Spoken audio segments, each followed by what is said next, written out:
बातम्यांमध्ये मी विशाल पाटील आपल्या सगळ्यांचं स्वागत करतो आणि आता पाहणार आहोत सविस्तर बातमीपत्र।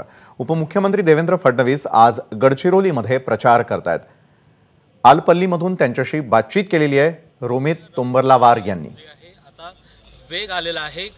आता जर बघितलं तर अनेक पक्षांचे जे आहेत नेते आहेत ते गडचिरोली दौऱ्यावर आहेत। आता आपल्या सोबत राज्याचे उपमुख्यमंत्री आणि गडचिरोली जिल्ह्याचे पालकमंत्री देवेंद्र फडणवीस आहे। भाऊ, काय सांगाल, नक्षलग्रस्त आणि रेड कोड झोन समाजाला दक्षिण गडचिरोलीमध्ये आज सभा होत आहे, काय सांगाल? गडचिरोलीमध्ये नेहमीच भारतीय जनता पक्षाला चांगलं समर्थन मिळालेलं आहे।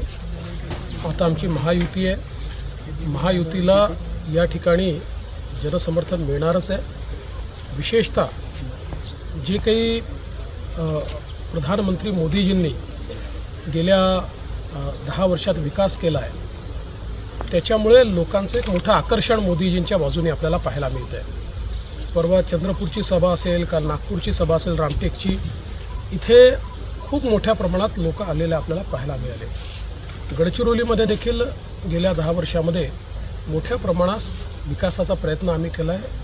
हा जिल्हा बदलायचा प्रयत्न केला आहे, त्यामुळे लोकांमध्ये एक सकारात्मकता आहे।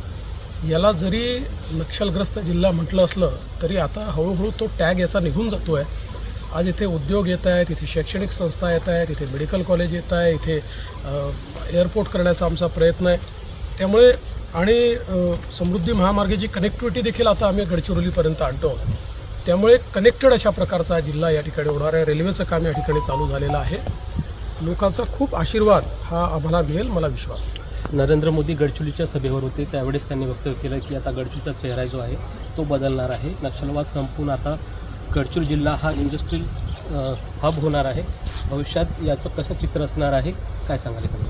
गडचिरोलीमध्ये खूप मोठ्या प्रमाणात इन्व्हेस्टमेंट येते आहे।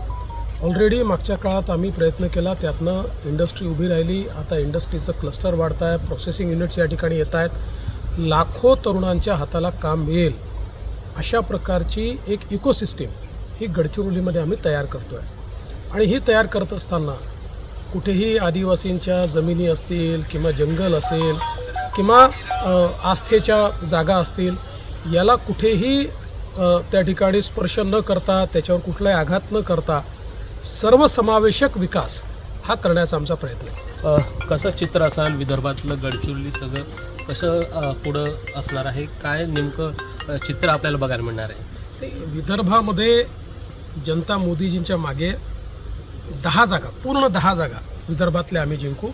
मागच्या वेळेस चंद्रपूरची जागा थोड्या मताने आम्ही हारलो होतो, यावेळेस चंद्रपूरची जागा जिंकू, गडचिरोलीची जिंकू, गडचिरोलीपासून बुलढाण्यापर्यंत सगळ्या जागा जिंकू। नक्कीच 10 जागा आहे जे विदर्भातले ते आम्ही आपल्या ताब्यात घेणार आणि सगळे जे आहेत उमेदवार जिंकून येतील हे देवेंद्र फडणवीस यांनी गडचिरोली इथे बोललेलं आहे। रोमित तोंबरलावार, एबीपी माझा, गडचिरोली।